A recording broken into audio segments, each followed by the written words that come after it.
bem-vindos e bem-vindas e bem-vindes ao nosso Papo do Avesso. É um podcast do Papo do Avesso. Eu sou a Kelly Cadamas. Eu sou a Eline Carrano. Hoje, o Papo do Avesso vai para um universo mágico, completamente diferente do que a gente está acostumado, um universo encantador, que é a literatura. A nossa convidada de hoje é fã de Harry Potter, é jornalista, escritora e a gente já quer pro clubinho. Seja muito bem-vinda, Renata Ventura. Obrigada pelo convite. Gente, eu já quero esse grupo no WhatsApp. Com certeza. Já quero esse grupo no WhatsApp. Renata, mas antes da gente começar, conta pra quem tá assistindo e ouvindo a gente, quem é você na fila da livraria? Vamos lá. Bom, eu sou autora da Arma Escarlate. Não sei se vocês conhecem. Olá. Que é um livro de fantasia que se passa aqui no Brasil. Então eu posso dar um pouquinho da sinopse dele para quem não conhece. Conta a história do Hugo, que é um menino de 13 anos, morador da favela Santa Marta, aqui no Rio de Janeiro, que durante um tiroteio em 1997 descobre que é um bruxo. E aí ele tem que sair correndo porque ele está sendo ameaçado por um dos chefes do tráfico. Então ele foge com o objetivo de aprender magia o suficiente para voltar e acabar com o bandido que está ameaçando a família dele. É inspirado em Harry Potter, sou muito fã, sempre fui. Enquanto eu lia Harry Potter, eu ficava imaginando como é que seria a comunidade bruxa no Brasil. E aí eu vi uma entrevista com a J.K. Rowling, em que um fã americano dela perguntava se ela um dia ia escrever um livro sobre uma escola de magia nos Estados Unidos. Ela disse que não, mas que se ele quisesse, ele podia escrever o dele. Aí eu, beleza, então, que eu já estava imaginando. E aí eu comecei essa série, né, que vão ser 5 livros. E ela sempre deu ela sempre apoiou essas fics que o pessoal escreve, assim, das histórias paralelas do Harry Potter, assim. É bem legal. E você foi longe, né? Porque aí você fez um super livro. Não é, no meu caso acabou nem brasileiro do que, né? O rolê todo se passar no Rio de Janeiro, enfim. Nossa, né? foi brasileiro. Acabou não sendo uma fanfic, porque eu não menciono nada do universo dela. Eu faço umas referências de brincadeira, mas eu brinco com vários universos. Então, por exemplo, tem vampiros no meu livro que eles vão para o Rio de Janeiro porque é uma cidade boêmia, né? Dá para a Night carioca, né? Vampiro, a Night na Transilvânia é muito sem graça, né? Então eles vem para o Rio e aí um dos vampiros ele brinca que ele tem inveja daqueles que brilham. Então eu faço várias conexões com várias sagas, mas minha paixão mesmo é Harry Potter. E aí eu falei, vou fazer como seria a comunidade bruxa no Brasil do ponto de vista de uma brasileira. Porque a J.K. tem a ideia dela de como é a comunidade bruxa do Brasil. Inclusive, ela tem o Castelo Bruxo, né, que é uma escola grande para a América Latina toda, na Amazônia. E no meu universo paralelo, são 5 escolas de magia no Brasil, uma em cada região. E assim eu pude falar muito do Brasil durante os livros, né? Cada um dos livros, o Hugo vai precisar conhecer uma dessas escolas, por motivos diferentes. E aí toda a cultura brasileira vai tá nessas escolas. São escolas bem diferentes de magia, bem diferentes umas das outras, inclusive. Nossa, muito legal. Já estou curiosíssima para o próximo, sabe? E aí eu aproveitei para falar do Brasil, da cultura brasileira, mas também de tudo, dos problemas brasileiros, das qualidades. E uma escrita muito difícil, né? Porque você cria toda uma mitologia nova. É uma nova sociedade, né? E eu brinco muito também. Eu lembro que na época, quando eu comecei a pensar, falei, bom, vai ter que ter folclore brasileiro, porque no Harry Potter tem o folclore e a mitologia toda europeia. Só que na época, quando eu comecei a pensar no livro, eu não gostava de folclore brasileiro. Eu ficava, mas vai ter que botar a Cuca, Saci, é tão infantil. Na minha cabeça era muito infantil. Porque quando a gente aprende sobre folclore, a gente é criancinha, a gente aprende no jardim de infância. E depois não tem mais nada, o folclore não cresce na nossa cabeça. A gente fica naquela coisa infantil. E, enquanto lá fora, não. Lá fora você conhece o desenho de dragão, mas depois você vê um filme gigante para adulto com dragão e você acha incrível. E aí eu falei, bom, vou ter que pesquisar folclore. Aí eu comecei a pesquisar e fiquei fascinada. folclore brasileiro. Você sabe que tem uma série brasileira que é também Agora tem. de Sim. folclore. E aí, na Netflix, e quando eu não lembro agora o nome da série, mas aí eu fui tentar, a gente foi assistir, meu marido falou: vamos ver isso aqui. Aí eu falei: ai, folclore, você vai ter cuca, sabe? Eu fiquei Saci Pererê, ai, sério. E no fim, a gente amou a série, né? Então, assim, a gente tem um preconceito com a nossa própria mitologia. A gente só conhece a estética infantil. Ninguém fez a estética adulta. E depende também da região do Brasil. Eu percebi isso depois com os meus leitores, que no Sudeste parecia que é mais que nem eu, né? Que eu sou do Rio de Janeiro e também eles não gostam de folclore. Mas vai para o Norte, o pessoal adora. Nordeste, às vezes, gostam também, depende da pessoa. Porque eles crescem ouvindo essas histórias, mesmo quando eles são crianças, elas são contadas de uma forma mais assustadora do que elas são contadas para a gente no jardim de infância. Que aí eu lembro que tinha a Boitatá, aquela cobrinha de fogo sorridente, assim, nos livros. Depois eu fui pesquisando a história do Boitatá, né? Não, depois eu fui pesquisando e fiquei, mas por que eu achava a Boitatá idiota? É uma cobra gigante de fogo. É muito legal. Criança, olha só o que a gente. Primeiro, olha só o que a gente estava mostrando para nossas crianças, né? Mas tudo bem. Mas pelo menos romantizado, né? De infância. Eu já tô pensando no Game of Thrones brasileiro, assim, que é: oi, eu sou Eline Tatá, mãe dos bois tatás, única da minha casa. Primeira de meu nome. Caçadora de sacis. Caçadora de sacis. Muito bom. Não, e assim, eu fiquei maravilhada porque não só os seres que eu conhecia eram muito diferentes, inclusive o saci, muito mais assustador, muito, muito mais legal. Como também eu descobri um monte de outras lendas que eu não conhecia. Cabeça satânica, Kibungo. Nossa. Tem, por exemplo, uma lenda que é de uma tribo de indígenas que todos têm asas de morcego. Que são os cupendicos. É muito legal. Maravilhoso. Por que a gente não aprende isso na escola? Eu não sei. O que é um prato cheio para escritor, né? Porque você pode viajar, assim, né? Sim, na fantasia.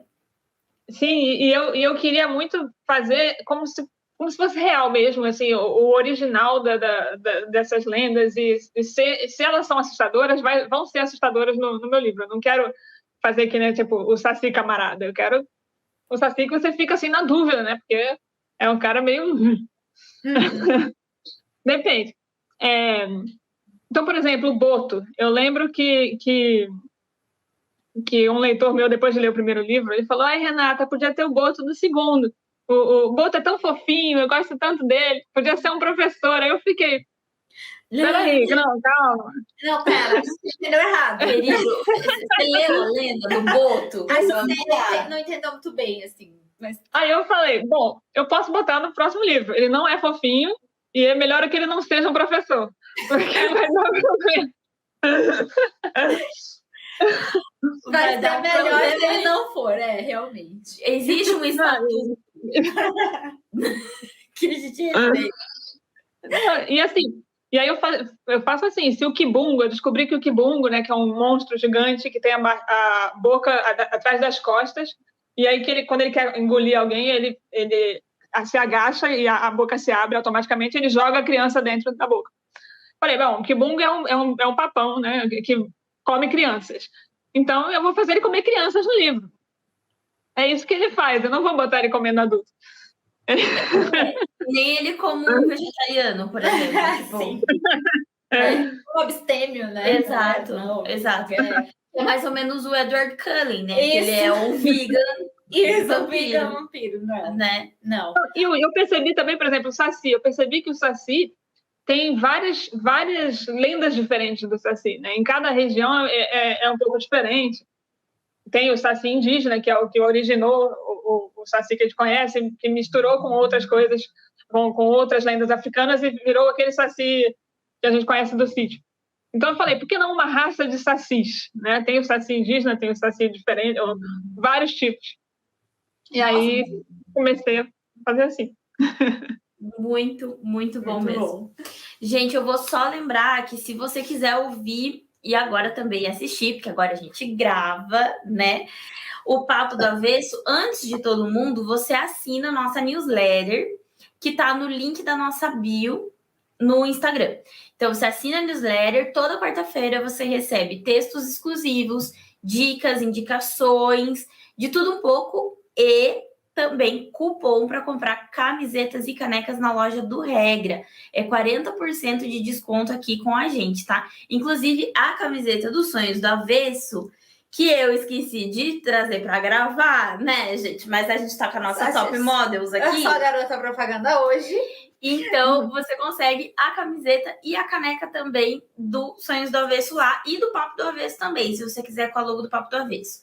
Dando um spoiler aqui, a gente vai lançar algumas coleções exclusivas. Então, fica atento na newsletter que você que assina sabe antes sobre as nossas campanhas, os nossos produtos exclusivos. Não vou falar mais nada, talvez role umas peças aí que vocês nem imaginam. Então, assina aí, viu, gente? Mas agora chega de merchan. Chega de falar merchan do tema do podcast. Mas assinem.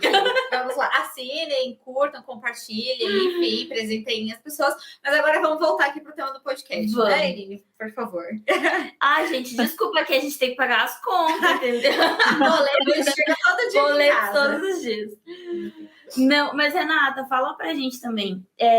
O Hugo, ele é um menino negro, né? E ter um protagonista negro num conto de aventura e tudo mais, e ele como um herói, foi intencional? Foi na questão de representatividade mesmo? Sim, foi interessante, porque na época que eu comecei a escrever, nem se falava disso de representatividade. Eu comecei a pensar nesse livro em 2006. E eu fiquei, gente, ninguém está conversando, ninguém está discutindo esses temas, todos os temas que eu queria discutir. Então eu falei, vou fazer isso. Tanto que o terceiro livro se passa na Amazônia, porque ninguém estava discutindo indígenas, ninguém estava discutindo queimadas. E aí, quando eu lancei o terceiro livro, estava todo mundo discutindo essas coisas. Olha que timing! Foi. E aí, a primeira coisa que eu pensei quando eu tive a ideia da Busca Light é que eu queria um protagonista negro, um protagonista que fosse mestiço, no caso, né? Que ele é filho de mãe negra e pai branco. E o pai sumido, né? Porque tem aquilo, né? O filho de mãe exatamente. Só criado pela mãe, o pai abandonou. E tem todo um mistério em relação a isso também. E eu queria muito discutir essas coisas, abandono, desigualdade social, drogas também. Então, o Hugo, ele é um personagem bem humano. Eu queria muito isso também, eu queria que fosse... Eu lembro que eu pensei assim, por que não a gente contar essa história do ponto de vista do anti-herói? Né? Do cara que o Hugo quer fazer a coisa certa, mas às vezes ele tropeça, ele é um pouco agressivo, porque ele começa o livro com 13 anos. E antes mesmo dele descobrir que é bruxo, ele já está ameaçado de morte por um dos chefes do tráfico. Então, ele teve que se tornar uma pessoa um pouco mais impulsiva e agressiva para sobreviver até os 13 anos. A mãe dele tem um certo dedo podre para namorado. Então, ela é super maravilhosa como mãe, só que ela é horrível na hora de escolher namorado. Então, ela já teve namorado traficante. Então, o Hugo teve que se virar nesse meio, né? E aí é interessante, porque assim que ele descobre que ele é bruxo, ele vê nisso uma oportunidade de vou aprender magia o máximo que eu puder para voltar lá e acabar com aquele cara. Então, ao contrário do Harry Potter, né, que é ultra bonzinho e que quando descobre que é bruxo, ele vai aprender magia porque é uma coisa legal, e aí depois ele acaba usando magia para combater alguém. O Hugo, já desde o começo, ele vê a varinha dele como uma arma, como uma possibilidade de salvar a família dele, de ir contra aquele cara, que é o Caissara, no caso, é o vilão do livro. E, Renata, uma dúvida que eu tenho, que aí a saga, ela vai do Rio de Janeiro, ela passa pela Amazônia, ela passa pelas 5 regiões do país. Você conhece todos esses lugares sobre os quais você escreve? Como que foi esse rolê aí? Sim. Não, eu sempre primeiro, alguns desses lugares eu já conhecia, mas na verdade, não, calma. Eu já conhecia o sul do Brasil eu já conhecia antes de começar a escrever. Mas os outros eu pesquisava muito antes de ir, entendeu? Eu falei, eu tenho que ir. Mas antes eu vou pesquisar, vou ter todas as ideias que eu puder aqui em casa. Aí depois eu vou para o lugar para ter mais ideias. E aí o legal é que depois que eu publiquei o primeiro livro, né, começaram a ter os leitores daqueles lugares. E então eu comecei a falar, olha, eu estou indo para tal lugar para pesquisar. E aí os meus leitores mesmo me ajudavam planejavam toda a minha viagem, assim, para onde você vai quando você chegar aqui, você tem que ver isso, até me dão ideias, tipo, poxa, aqui em Belém tem esse paredão que é pintado e parece uma rua, e podia ser um portal para Belém Bruxa. Aí quando eu fui lá ver, eu falei, sim, tem que ser. Que maravilhoso! Então foi assim, o segundo livro se passa em Salvador, principalmente, né, é a Escola do Nordeste, tem também Lençóis Maranhenses no meio, mas Salvador foi assim também, eu planejei um monte de coisa, e aí eu fui para Salvador, e aí os meus leitores me apresentaram outras coisas também, aí eu, que legal, o Farol da Barra, vou pegar e vou botar isso no livro também, já que eles precisam fugir para algum lugar, então já sei para onde vai ser. Então, às vezes, eu tenho a ideia do que vai acontecer, eles vão fugir para tal lugar que eu não sei qual é. Aí eu vou para lá e descubro qual é o lugar, eu conheço. Nossa, que legal. É um trabalho de pesquisa bem intenso, né? Vai um tempo, assim. Quanto tempo levou para cada livro? O primeiro livro levou 5 anos, porque eu estava planejando todos, que uma das coisas que a J.K. me ensinou uma das coisas que eu mais gostava em Harry Potter era isso, era que eram 7 livros, e aí no 7º livro tinha uma informação que estava no primeiro, que não era importante no primeiro, mas no 7º era super importante. Aí eu, que genial! Falei, quero fazer isso na vida. Então, assim que eu tive a ideia do livro, eu sabia que iam ser 5, eu falei, vou planejar ele inteiro antes, todos os 5. Então, assim, eu sei mais ou menos tudo que vai acontecer, e enquanto eu estou escrevendo os primeiros, eu já fui enchendo de diálogos, de coisas. Sempre que eu penso em alguma coisa para o 4º livro, 5º livro, eu já coloco lá nas anotações. Então, as anotações do 4º, que é o que eu estou escrevendo agora, estavam com 800 páginas. Anotação? Nossa! Agora eu estou... A pandemia inteira... Esse livro, que belezinha! Fácil. Aí, a pandemia inteira, o que eu estou fazendo? Eu estou ordenando as cenas, essas 800 páginas do 4º livro, e as 800 páginas do 5º. Falei, vou ordenar, botar na ordem as cenas todas do 4º e do 5º, já organizo tudo para concluir. Resolvi fazer os 2 juntos, porque assim, né, caso... Às vezes eu estou escrevendo... Imagina, se eu lancei o 4º, e aí eu estou escrevendo o 5º e percebo que eu tinha que ter colocado alguma coisa no 4º que eu não coloquei. Aí já era. Então... Explica um pouco também como que é esse processo, assim, esse processo criativo. Você foi lá, pensou no primeiro livro, você levou 5 anos, né? E aí pensou. E aí? Não, então, enquanto eu vou pensando nos outros, né, eu começo a escrever o primeiro. Que aí senão a gente fica só pensando. Tem que alguma hora tem que chegar e falar, eu acho que eu já tenho cenas suficientes para o primeiro livro, tá redondinho, vou aqui. Aí eu começo a organizar na ordem, tudo bonitinho. Algumas cenas eu já sei qual é a ordem, outras cenas eu ainda não sei, tipo, algum diálogo que eu vou botar assim, botar aqui em algum lugar entre essa e essa. Então eu vou lá e descubro qual é a ordem certa. Também tem 1 ano de pesquisa, pelo menos 1 ano. No caso do primeiro livro, eu pesquisei muito jornais da época do Santa Marta, porque é Santa Marta ou Dona Marta. Tem gente que fala Dona Marta e tem gente que fala Santa Marta, que é a comunidade do Hugo. O morro é Dona Marta e a comunidade Santa Marta. E pesquisei também eu tive sorte, na verdade, porque eu resolvi que o primeiro livro ia se passar em 97, por outros motivos. E aí eu fui pesquisar notícias do Santa Marta em 97, porque eu falei, não dá para eu ir no Santa Marta de agora e descrever como é agora, né? 10 anos depois, não dava. E aí eu tive a sorte de descobrir que o livro, o Caco Barcelos, conhece o jornalista? Sim. Caco Barcelos? Claro que conhece.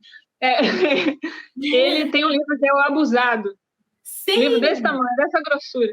É sobre o Santa Marta. É sobre Santa Marta em 97. Nossa, Nossa! Tua fonte todinha. Nossa, é verdade, não tinha me tocado.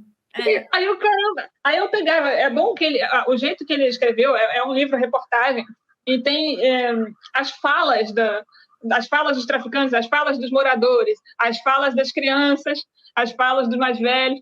Aí eu já sabia como as pessoas falavam naquela época, naquele lugar, porque vai mudando também, né? Sim. Como a pessoa fala. As experiências das crianças, como é que era, não sei o quê, quanto tinha tiroteio ou não, porque em 97 ainda foi um dos momentos mais sangrentos do Santa Marta. E então, tipo, hoje em dia, quando eu comecei a escrever o livro, já tinha a polícia pacificadora no Santa Marta. Santa Marta foi o primeiro que teve. E naquela época que eu estava escrevendo, estava pacífico lá. Agora já, infelizmente, degringolou tudo. Mas então foi interessante, eu tinha que ver como era em 97. Então eu fico geralmente um ano e meio pesquisando sobre o local que eu vou escrever. O terceiro livro, por exemplo, foram 2 anos de pesquisa, também foi 5 anos que eu levei para escrever o terceiro. O segundo foi 2 anos e meio. Foi mais rápido, foi maravilhoso. Eu acho que também eu estava muito empolgada, porque o segundo livro é o que aparece o vilão principal da série. Que eu sou apaixonada por ele. Então, eu estava doida para escrever as cenas dele. Então, foi muito rápido. Tipo, deixa eu escrever isso daqui rápido, que eu quero chegar nessa cena que é dele. Sou fã dele. Você é do Rio, Renata? Oi? Você é do Rio? Sou. Inclusive, eu morava perto do Santa Marta. A vida inteira eu morei em Botafogo, que é no mesmo bairro. O que é ótimo, né? Porque pro livro isso acrescentou muito, né? Você já meio que tem, mesmo não sendo em 97, mas a dinâmica do bairro não altera tanto assim também, né? Sim. Não, Botafogo não mudou quase nada, na verdade. Eu lembro, porque eu nasci também, eu nasci em Botafogo, morei em Botafogo. Não, e não só o Santa Marta, aqui como a escola do Rio de Janeiro, né? A escola de magia do Rio de Janeiro é dentro do Corcovado, da montanha. Show. Que ela é uma continuação, a continuação dela vai dar lá no Santa Marta. Então, tá tudo conectado. Entendi. Nossa. E mas você tem que fazer uns mapas. Já tem uns mapas assim? Os leitores fazem. Isso mesmo. Nossa, os leitores são maravilhosos. E assim, eu fico extasiada com a criatividade, assim, porque a gente escreve e o nosso método de escrita é outro, que também exige criatividade. Mas você fazer toda uma sociedade, organizar todo esse pensamento, nossa, eu então, acho tem isso todo um trabalho histórico, né? E aí, em cima disso, construir uma realidade paralela, né? É muito difícil. Sim. Eu sempre amei história, né? Então eu também brinco muito com história brasileira. Eu digo que no livro dizem que Maria I não era louca, né? Ela era bruxa. Só que como a família real era muito católica, então eles esconderam que ela era bruxa, preferiram dizer que ela era louca. Então eu brinco muito com a história do Brasil também. Isso. E eu lembro que eu gostava, quando eu via Harry Potter, eu ficava, gente, eu quero conhecer esses lugares, eu quero ir para a Inglaterra, eu quero conhecer a Escócia, porque Hogwarts é na Escócia. Só que é muito longe, né? Aí eu fico, que bom que agora eu posso divertir meus leitores, né? Com cenários que existem na porta da casa deles. Então, é muito legal, porque tem vários leitores. Daqui a pouquinho o Hugo tá indo no torneio tribruxo tranquilamente. Tem vários leitores que fazem tour pelo Brasil. Já teve alguns que, tipo, indo nos locais. É muito legal. E eu mesma não consigo olhar para o Montanha do Corcovado e não ver a escola lá dentro, sabe? É muito legal isso. Eu me divirto, né? É difícil de fazer, é complexo, eu choro muito, eu fico desesperada. Não vou conseguir, vai ficar gigante o livro, e aí eu tento cortar, mas é muito divertido. Inclusive, esse negócio de gigante o livro, né? O terceiro livro, que é o Dono do Tempo, que é o que se passa na Amazônia, eu acabei tendo que dividir em 2. Gente, é parte 1 e parte 2. Porque a Amazônia não dava para cortar nada, não dava. Eu fiquei 2 anos pesquisando a Amazônia, pesquisando as centenas de etnias indígenas, as crenças de cada uma, pesquisando a floresta, pesquisando Belém, pesquisando Manaus, tudo. E aí eu falei, é impossível não colocar tudo isso no livro. É muito bom. É muito bonito. É muito bom. Assim. A gente tem o mesmo problema quando a gente vai escrever. Exatamente o problema. Cortar é um crime. Cortar é um crime. Nossa, eu sofro. Sim, porque você fez todo um processo de pesquisa. Aí você fala, mas olha, esse detalhe é perfeito. Não pode sair. Não faz todo sentido. Eu quero compartilhar com o leitor aquilo que eu descobri. Sim, mas a gente, como jornalista, passa muito por isso. Porque a gente vai fazer uma matéria, a gente ouve 3, 4, 5 fontes. E aí, um texto de 3.000 caracteres. Não dá, gente. Não. É impossível. Essa semana, né, a gente falou, não, vamos fazer uma pauta lá, 2 páginas. Deu 5 páginas. Que não dá. E aí eu falei assim, daí eu passei, a gente sempre bate texto, né? Aí eu falei, Kelly, tenta cortar pra mim. Aí eu fui ver o arquivo, tava com 5 páginas. Então daí eu cortei, eu acrescentei outras coisas, e daí no fim deu elas por elas, assim. Tudo bem. Você sabe que eu me formei em jornalismo, né? Eu escolhi jornalismo, não é porque eu queria ser jornalista, porque eu era muito tímida. Eu falei, não, de jeito nenhum, não vou saber fazer pergunta, não vai dar certo. Mas eu escolhi porque eu estava entre letras e jornalismo, e eu achei que jornalismo era mais geral, assim, eu via as matérias de jornalismo, tinha matéria de introdução à política, introdução à economia, introdução à antropologia, não sei o que, tudo. E aí eu falei, perfeito, eu quero que essas matérias me deem ideias, sabe? Que eu conheça um pouco de cada coisa para poder pesquisar depois. E aí acabou que também o jornalismo me ajudou a isso, a aprender a cortar. Apesar do meu livro ter 900 páginas... A parte 1 ter 900 páginas?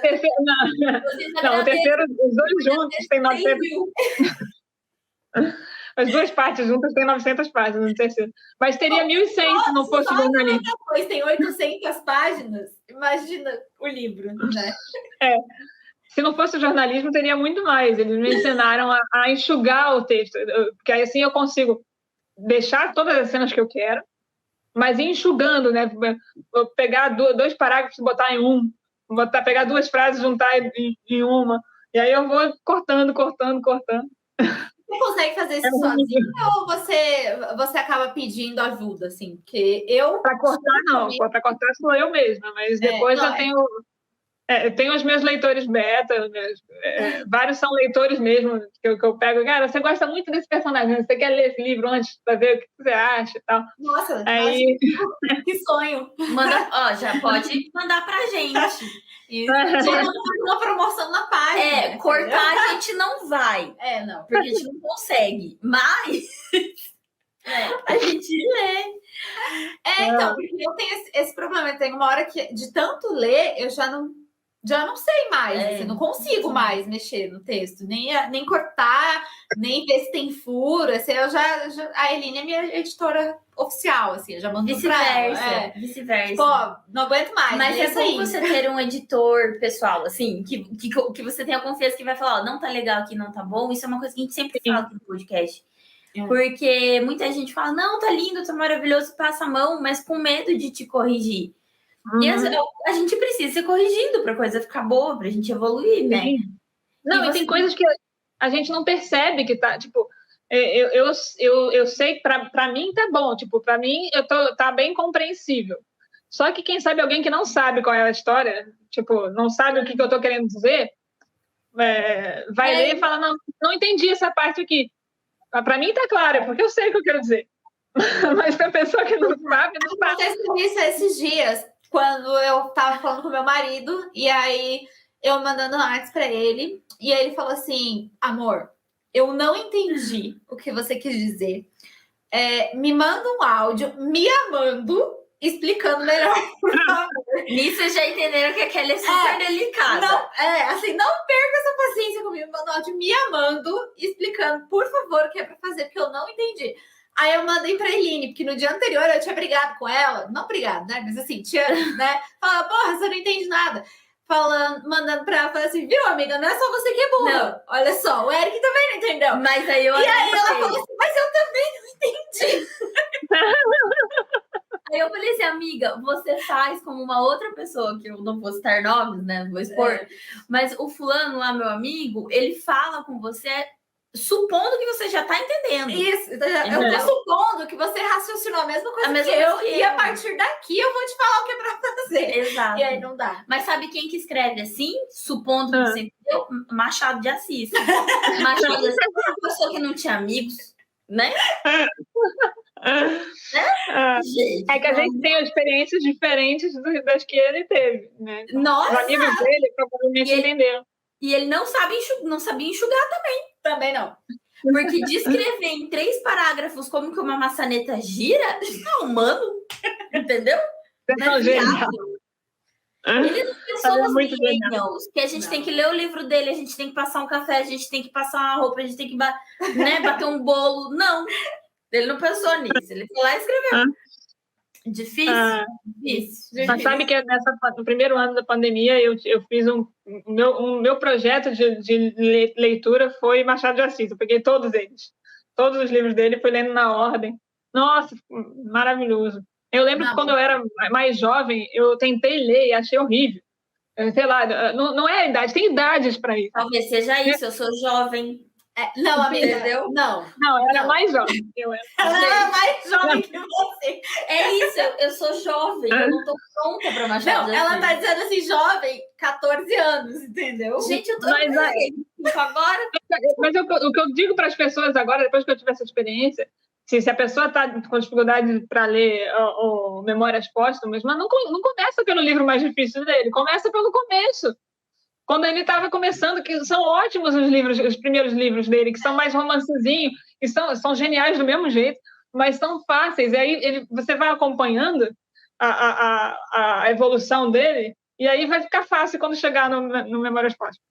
Memórias Póstumas, eu reli ele agora para gostar, assim. Né? Na época de escola, você fala, que inferno. Eu respeito, eu não tiro a genialidade de Machado de Assis, não tiro, mas não leio. Mais.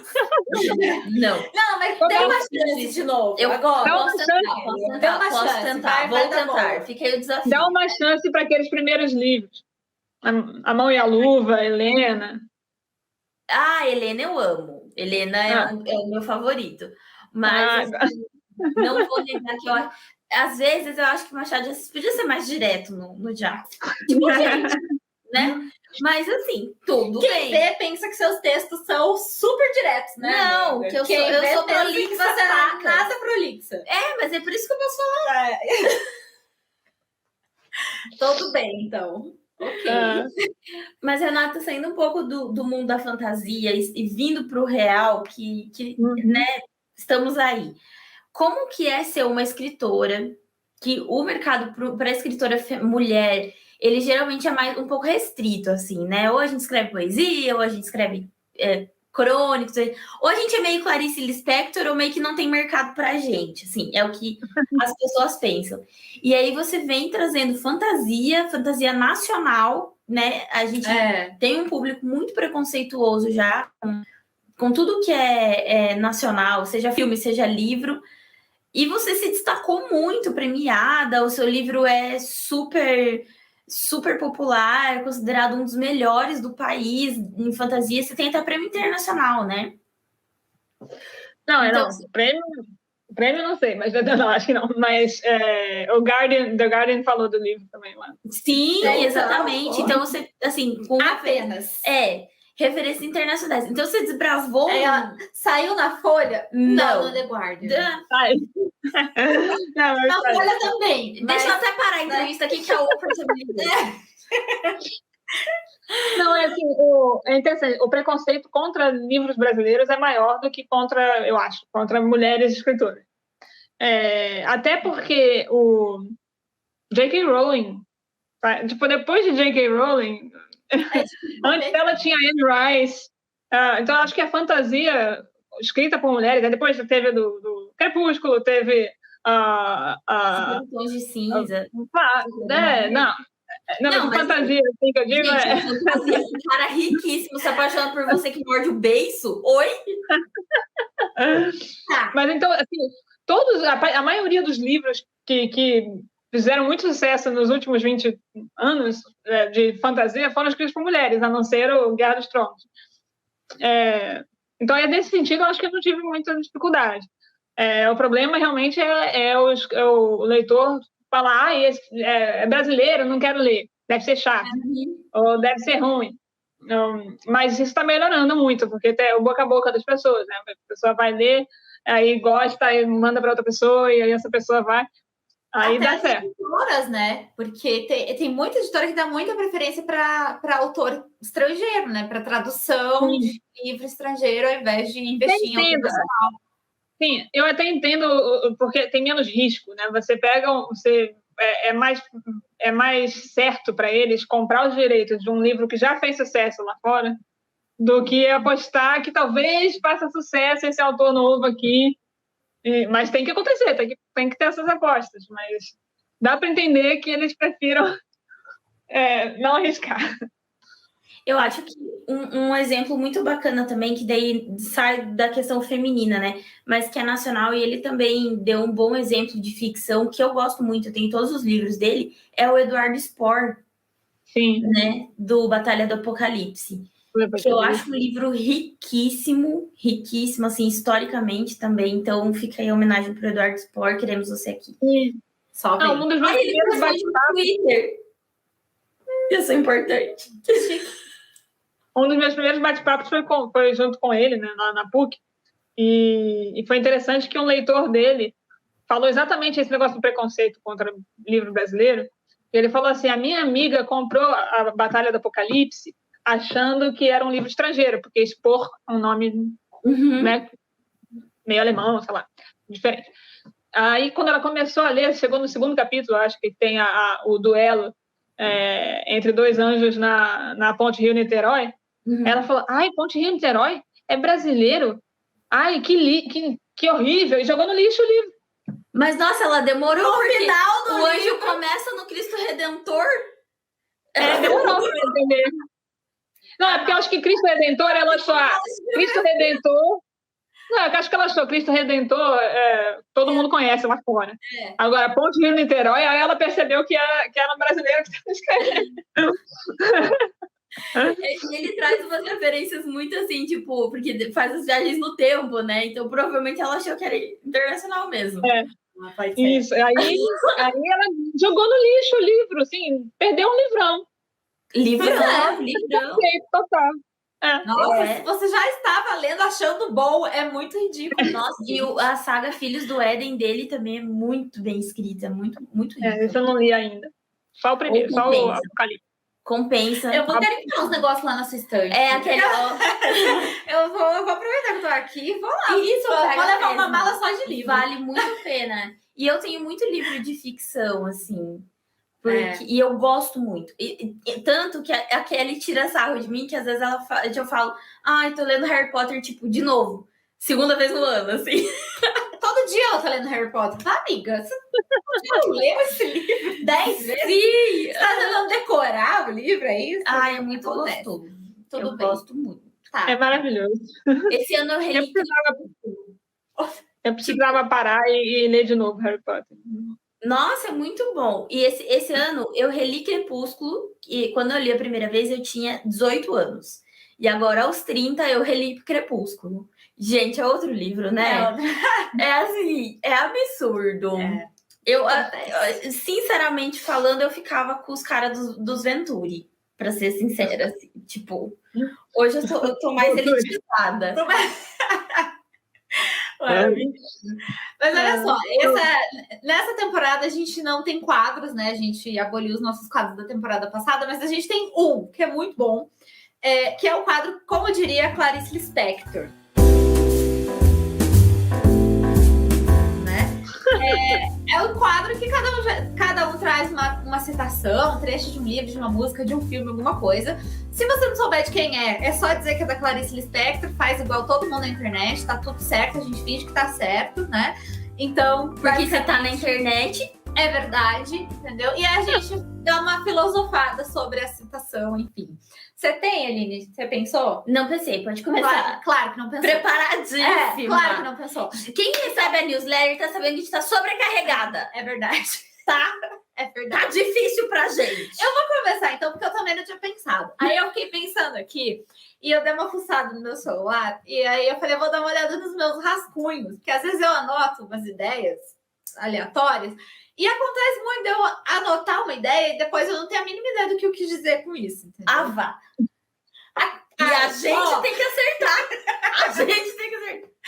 Ai, Brasil. Enfim, e aí eu achei uma situação ótima, que vai dar uma ótima filosofia de boteco, assim, entendeu? Que eu anotei que o casamento é igual Fusca, entendeu? Igual uma viagem de Fusca. De Fusca ela entende. E de Fusca eu entendo que eu tive um Fusca, entendeu? E aí, da época da faculdade eu tinha um Fusca. E aí eu comecei a desenvolver essa ideia, entendeu? Do casamento ser igual a um Fusca. Eu não sei se é casada, Renata, mas serve para qualquer tipo de relacionamento. Mas, enfim, que a ideia é a ideia da crônica que eu ainda vou escrever, tá? Quem for assinante da newsletter recebe antecipadamente. A ideia da crônica é a seguinte: é muito legal, porque é muito legal ter um Fusca. Sim, é muito divertido, entendeu? Você leva seus amigos no Fusca, você tem histórias ótimas para contar, você dá risada, você enfia 70 pessoas no Fusca, né? Para ir na esquina, enfim, é super divertido. Mas tem dias. E contra a lei. E contra a lei, mas tudo bem, não façam isso em casa. Mas também tem dias que é meio ruim, assim. Eu lembro que eu achava o máximo ter um Fusca. Achava muito legal, achava incrível, ter ótimas histórias para contar. Os meus amigos pegavam carona, era incrível. Mas tinha uns dias que era assim: embreagem, faltava embreagem, faltava freio, faltava acelerador, não funcionava a luz. Era meio saco, assim, entendeu? Mas assim, persistir. Então é isso, a minha filosofia. O casamento é bom, pero não muito. Ele é bom, na maior parte do tempo ele é bem bom, assim. Tá, o meu casamento. Não me convenceu ainda. Meu casamento. Sigo aqui. Eric. Não, o Eric vai adorar esse episódio. Vamos lá, vou desenvolver. Não, é que você que tá assistindo agora, é que eu nunca tive vontade de me casar. Então. E eu achava. E aí a Kelly nunca teve. Aí um dia a Kelly olhou pra mim e falou: eu vou me casar. Eu falei: tudo bem, vai casar. Tudo bem, tudo bem. E aí eu falei assim, não, deixa a Kelly casar, que se ela falar que é bom, eu vou. Mas aí tem um problema, porque você vai morar, quer dizer, você conhece muito bem o Eric, muito bem a mim, e você vai trabalhar com a gente. Sim, então, assim, né? É verdade. Não é um bom critério. Não. Mas assim, vamos lá. O meu casamento é ótimo, o Eric é maravilhoso, a gente se diverte, a gente dá risada. Eu entendeu? também me divirto e rio com você. Ele é super parceiro, entendeu? Só que tem dias, gente, que eu queria jogar ele embaixo de um trem, assim mesmo. Sabe? Mas é o amor. Então, assim, é isso, é igual um Fusca. O amor entendeu? É isso. É isso. Então, se você, caro ouvinte e telespectador, tá se relacionando e não quis jogar a pessoa debaixo de um trem, você tá relacionando errado. Tá errado, essa pessoa tá fingindo. Você tá numa utopia. Mas sabe, eu vou filosofar então. É que quando tudo que começa na utopia. O Fusca é uma utopia. O relacionamento é uma utopia. Daí você começa a dar problema. Se você manteve o Fusca, não trocou, sei lá, por uma Maserati, é porque você ama o Fusca. Isso! Entendeu? Nossa, isso! Eu vou colocar isso na crônica. É isso. A gente não deixou a convidada a falar. Repare que ela tá olhando pra gente com uma cara de mano, essas meninas são loucas. Onde eu entrei. Me sigam por mais dicas de relacionamento. Enfim. Renata, sua opinião.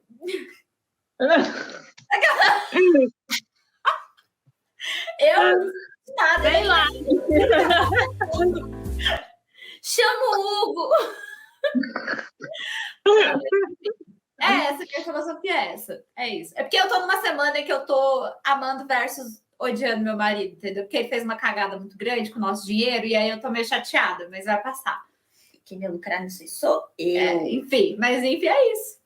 Tá tudo bem. Renata, eu vou pôr a minha frase enquanto você pensa na sua. Eu não Calma. Vai dar boa. A gente tá numa semana... Jogar o Harry Potter aí. É mais fácil. Harry Potter, boa. A gente tá numas semanas aqui super puxadas de trabalho, assim, eu e a Kelly. E a gente tá trabalhando, assim, uma coisa bem saudável, tipo, 14 horas por dia. E aí, a Kelly mora em Brasília, eu moro em Curitiba, a Kelly está aqui em Curitiba, e vamos dia 1º para Brasília, nos manteremos juntas quase um mês. E aí, teve um momento da minha vida que eu falei assim, a Kelly aqui eu vou trabalhar menos, porque daí vai ficar mais fácil, e eu estou trabalhando triplo, né? Mas tudo bem. Mas a culpa não é minha, não é culpa de eu estar Não, aqui. é nossa. Tá. E aí, esses dias eu li um troço, aquela famosa frase, né? Faça enquanto eles dormem, não sei o que, enquanto eles descansam, bibibi. Gente, eu quero ser essa pessoa que dorme e descansa. Eu não quero ser a que fica acordada. Porque essa pessoa está dormindo, ela está comendo na hora certa, ela está tendo momentos de prazer. Eu não tô entendendo onde que ela tá errada. É isso. Me ajuda. É isso. Essa é a minha crítica social de semana. Obrigada. É isso. Saber sobrecarregar. Renata, puxa aí a sua frustração. Puxa aí a sua filosofia de boteco, Renata. Não é de boteco, é boa. Ela é melhor que de a do você. Harry Potter não tem nenhuma que seja de boteco. Aquela frase maravilhosa do... Oi? A sua teoria de cerveja manteigada. Não, uma das frases que eu adoro de Harry Potter é aquela do... o mundo não é dividido entre pessoas boas e comensais da morte. Né? Todos temos luz e trevas dentro de nós. Assim. Nossa, depende, maravilhosa. Adoro. Maravilhosa. Inclusive, casa com a construção do Hugo, né? Que não é exatamente um mocinho, né? Ele também vacila. Sim, não, é interessante porque a frase termina, né, depende do qual você vai escolher. Só que não é tão fácil assim. Não é só... Porque não é a escolho luz, a escolho trevas. Você até sabe o que é certo, só que às vezes você quer escolher o certo, né? Mas às vezes é impossível, às vezes você fala a coisa errada, um segundo depois você percebe e fala, não é isso que eu quero dizer. Você tropeça. É um pouco mais complexo. A gente tem luz e trevas dentro de nós e a gente está realmente nessa batalha interna. Não é só... A gente quer escolher a luz. Nem sempre dá certo. Às vezes a gente quer... Não, e aí já até vou seguir nessa filosofia, porque às vezes isso explica um pouco também por que a gente gosta tanto de vilão, né? Porque eu, quando tô assistindo um filme, uma série, eu acho às vezes os mocinhos tão chatos, porque quando eles são muito chatos. Então eu gosto, por exemplo, sei lá, Vampire Diaries, eu era apaixonada pelo Damon, que era o vampirão malvado. Gente, era o Ian Somerhalder. O Ian também. É claro que era por causa da personalidade dele. Mas assim, por exemplo, o Originals que a gente assistiu, eu sou super time Klaus Michael. Nossa, eu amo. Que é o super vilão do negócio. E eu sou essa pessoa, entendeu? Mas a gente é um pouco isso também, porque a gente se enxerga ali naquele vilão em alguns momentos, né? Vamos falar a verdade, como as pessoas boazinhas são chatas, né? Elas não têm uma coisa pra contar. Elas não são reais. Elas não fofocam. Não, tem pessoas que são reais e são boas. Não, mas 100% bem. A pessoa não faz uma fofoca. É tipo, como que é aquela sociedade secreta que todo mundo sabe que existe? Os Illuminati. Não, tem um fofoqueiro lá dentro pra contar como é que rola o rolê? São os maçons. Gente, eu tenho um fofoqueiro lá dentro. Já não quero entrar. Entendeu? Que eu gosto de sentar, né? A gente, sabe? A gente tô lá de trabalho, eu falo, amiga, temos tempo para uma fofoquinha? Ela fala sempre. Óbvio. Entendeu? É isso. Tem que ter um defeito. Interessante é que você falou do Hugo, né? Que é isso, né? Meio luz e meio trevas. Mas aí eu fico pensando, mas não é só o personagem principal, não é só os mocinhos que tem meio trevas. Eu quero também que os vilões tenham um pouco de luz. Tenham meio luz, isso. Eu gosto disso, aí o leitor fica confuso. Fala assim, não, mas ele não é o vilão, por que ele está sendo legal aqui? Eu acho isso legal, porque as pessoas são humanas. Exato, Nossa, elas são humanas, exatamente. Adoro. Inclusive, eu brinco que o Hugo, né, se ele fosse para Hogwarts, ele ia para Sonserina, porque ele tem aquela ambição, tem umas coisas. E o meu vilão principal da série, ele ia para Lufa-Lufa. E a Lufa-Lufa é aquela dos fofinhos. que eles são todos meigos.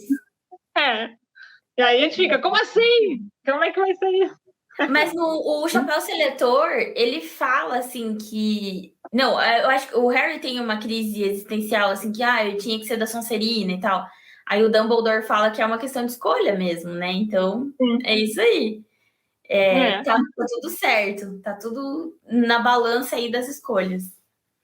O Hugo ficaria entre Sonserina e Corvinal, mas eu acho que o mais forte é Sonserina, da ambição dele de... Enfim, pelo menos no começo ele é movido pela ambição. Inclusive, na hora de estudar, ele adora estudar.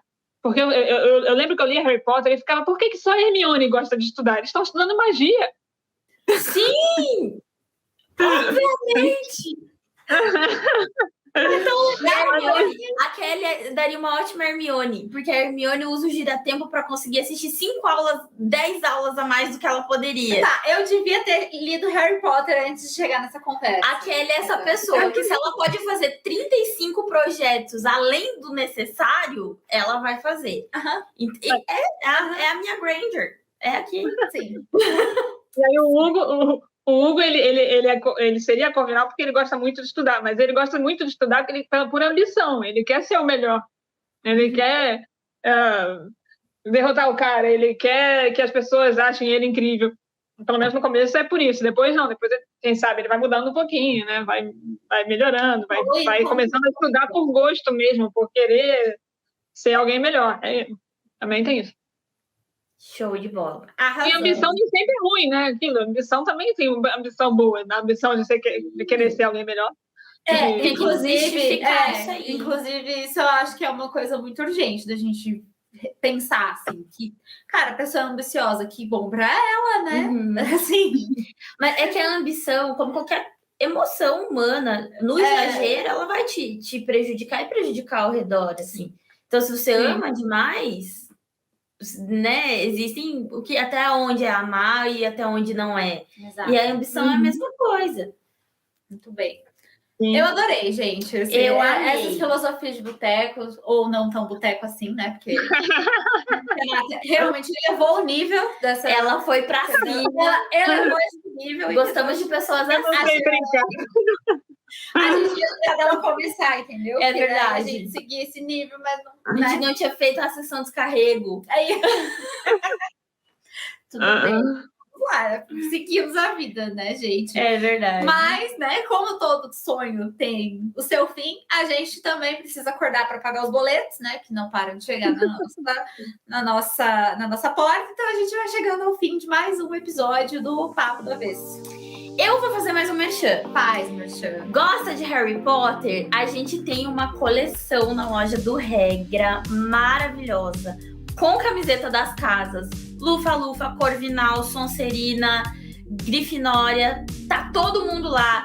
Tem camisa do Dumbledore, tem camisa do Chapéu Seletor, da Hermione, do Ron, do Harry. Tem tudo. Então vai agora lá na loja do Regra e já compra a sua camiseta ou a sua caneca. Gostou de uma estampa que você viu na camiseta que é na caneca? A gente faz também, tá bom? Então, Potterheads, unam-se e vão lá na loja do Regra. Exato. Quem é assinante da newsletter já sabe, tem cupom de desconto. 40%, gente, é muita coisa. E se você gostou, deixa o seu like aqui. Vem conversar com a gente na página dos Sonhos do Avesso e fala lá quem que você quer ver de convidado, vai que eles aceitam, né? A gente tem aqui a nossa super produtora Vanessa, que vai providenciar esses convidados. Um beijo pra Vanessa. Isso, que manda e desmanda na nossa vida, na nossa agenda. Graças a Deus. Graças a Deus pela Vanessa, né? E se você quiser acompanhar a gente mais de pertinho, pode seguir a gente nas nossas redes pessoais. Eu sou @Kelly Cadanos. Eu sou @Li_Carrano. Renata, passa sua arroba. No Instagram é Renata_Ventura_Escarlate. Mas eu acho que se botar Renata Ventura vai aparecer mais. Show de bola. Renata, a gente mais uma vez agradece sua participação. E agora, se você quiser fazer um merchan, fazer uma indicação, fazer, sei lá, filosofar mais um pouco, é o seu momento. Passar o zap. Quem quiser conversar comigo no Instagram, eu tô sempre lá conversando. Meus livros estão na Amazon, estão em vários lugares, mas na Amazon principalmente. O terceiro livro está esgotado, o terceiro parte 1. Mas daqui a pouco vão imprimir mais. E é isso. Só falar comigo, vou adorar deixar os links aqui embaixo, na descrição, todos os links para quem quiser comprar. Compre, leiam e voltem comentar. É isso aí, pessoal. A gente se vê na próxima semana. Fica atento aqui no Papo do Avesso. Um beijão. Beijo. Tchau.